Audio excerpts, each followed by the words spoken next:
नमस्कार। भारत की अर्थव्यवस्था जितनी बड़ी दिखती है, उसकी असल ताकत छोटे कारोबारियों में छुपी होती है। देश की दुकानों से लेकर छोटी फैक्ट्रियां, वर्कशॉप, कारीगरों और स्टार्टअप्स तक सबको एक नाम से जाना जाता है, वो है एमएसएमई यानी कि माइक्रो, स्मॉल और मीडियम एंटरप्राइजेस।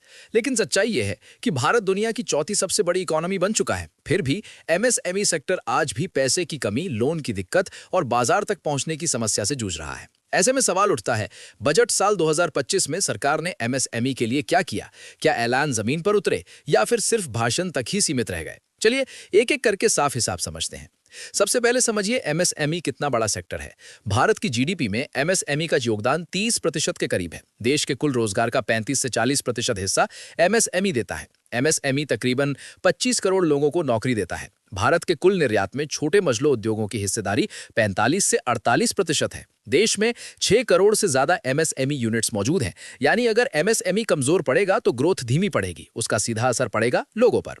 एमएसएमई के लिए वित्त मंत्री निर्मला सीतारमण ने बीते बजट में क्या ऐलान किए थे? एमएसएमई मंत्रालय का बजट बढ़ाया जाएगा, बिना गारंटी लोन आसान बनाया जाएगा, क्रेडिट गारंटी स्कीम को मजबूत किया जाएगा, एमएसएमई को टेक्नोलॉजी और डिजिटल सपोर्ट मिलेगा, छोटे कारोबारियों को एक्सपोर्ट और मार्केटिंग में मदद मिलेगी। कागज पर सुनने में सब अच्छा लगता है, लेकिन असली सवाल यह है कि क्या ये सब हुआ?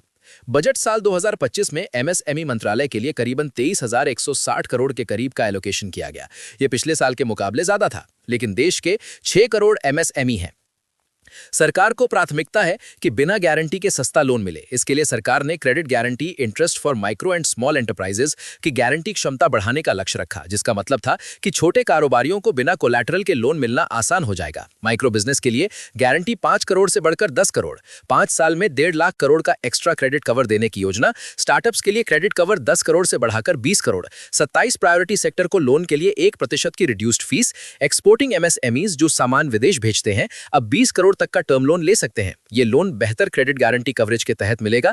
माइक्रो क्रेडिट कार्ड स्कीम के तहत उद्यम पोर्टल पर 5 लाख के लोन कार्ड देने का वादा किया गया। ये card highway vendors, market stalls, street food कारोबारियों के लिए बनाए गए थे। माइक्रो एंटरप्राइजेस के लिए पहले इन्वेस्टमेंट लिमिट को 1 करोड़ से बढ़ाकर 2.5 करोड़ की गई। साथ ही टर्नओवर लिमिट को 5 करोड़ से बढ़ाकर 10 करोड़ किया गया। स्मॉल एंटरप्राइजेस के लिए इन्वेस्टमेंट लिमिट 10 करोड़ से बढ़ाकर 25 करोड़ की गई और टर्नओवर लिमिट को 50 करोड़ से बढ़ाकर 100 करोड़ किया गया। मीडियम एंटरप्राइजेस के लिए इन्वेस्टमेंट लिमिट 50 करोड़ से बढ़ाकर 125 करोड़ की गई और इसके अलावा टर्नओवर लिमिट को 250 करोड़ से बढ़ाकर 500 करोड़ किया गया। अब असली सवाल है कि वादे पूरे हुए या नहीं हुए।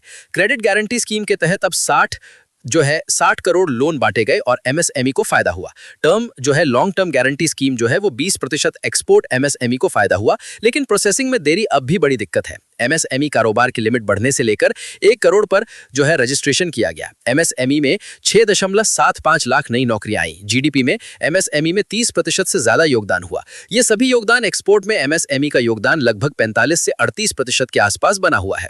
लेकिन बजट में सपोर्ट सिस्टम दिए गए हैं, उनके परिणाम व्यापक नहीं आए गए। अप्रैल-दिसंबर साल 2025 में एमएसएमई क्रेडिट गतिविधियों ने बहुत बड़ा मोमेंटम दिखाया। आपको बता दें कि प्रणाली और बहुत सारे जो ग्रामीण इलाके हैं उसमें एमएसएमई सपोर्ट 2 गुना हुआ। आपका इस पर क्या कहना है? कमेंट सेक्शन में लिख बताइएगा। क्या आपको लगता है कि इस बार जो बजट आ रहा है उसमें एमएसएमई सेक्टर के लिए भी बड़े-बड़े ऐलान हो सकते हैं? अपनी राय कमेंट में जरूर बताएं और ऐसी और अपडेट्स के लिए देखते रहें।